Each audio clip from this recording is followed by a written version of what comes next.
Assalamualaikum warahmatullahi wabarakatuh. Perkenalkan, nama saya Deni dari kelas 7C jurusan Biologi di Universitas Patompo. Baiklah, pada kesempatan ini saya akan memaparkan materi yaitu perkembangan teori evolusi. Pada perkembangan teori evolusi terjadi pada masa yang pertama yaitu masa pra-Darwin. Pada masa pra-Darwin, teori evolusi organik memperkirakan bahwa sejak kehidupan muncul di bumi telah terjadi suatu proses yang berkesinambungan. Masa pra-Darwin dapat digolongkan menjadi dua tahapan, yaitu yang pertama masa fiksisme, yang kedua masa adaptasi dan transformasi. Selanjutnya beberapa ahli yang mengemukakan mengenai evolusi kehidupan. Yang pertama, Lamarck. Lamarck adalah biologiwan Prancis yang dikenal karena pendapatnya dalam teori tentang evolusi kehidupan. Dia menyatakan bahwa perbedaan antar individu terjadi karena kebiasaan atau latihan-latihan.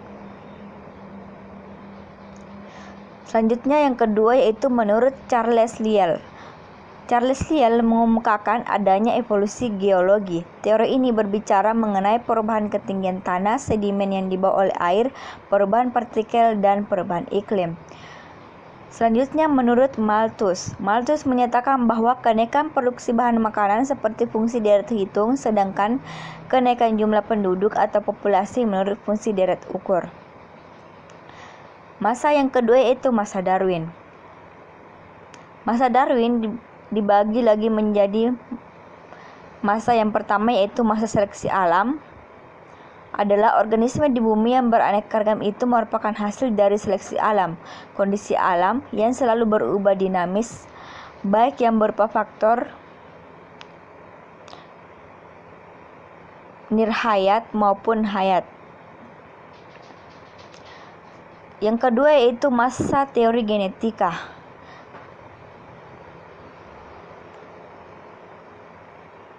Selanjutnya yaitu para ahli yang mengemukakan mengenai masa Darwin. Yang pertama yaitu Gregor Johann Mendel. Gregor Johann Mendel mengemukakan bahwa hukum proses sifat pengkajian kembali karya Gregor Johann Mendel mengenai genetika yang tidak diketahui oleh Darwin dan Wallace. Dikemukakan oleh Hugo de Vries untuk menjelaskan.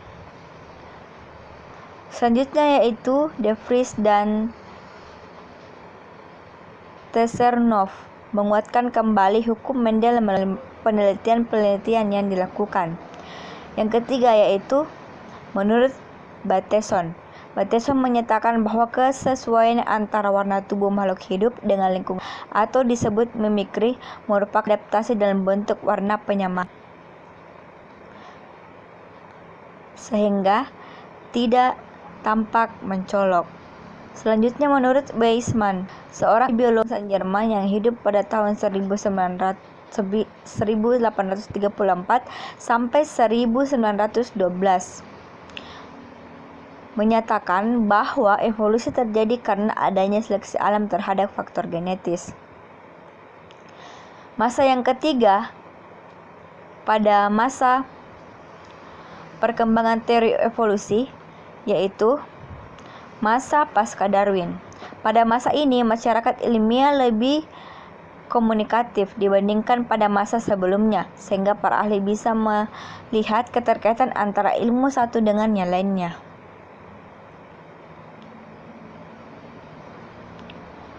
Penemuan oleh Hugo de Vries dan lainnya pada awal 1900-an memberikan dorongan terhadap pemahaman bagaimana variasi terjadi pada sifat tumbuhan.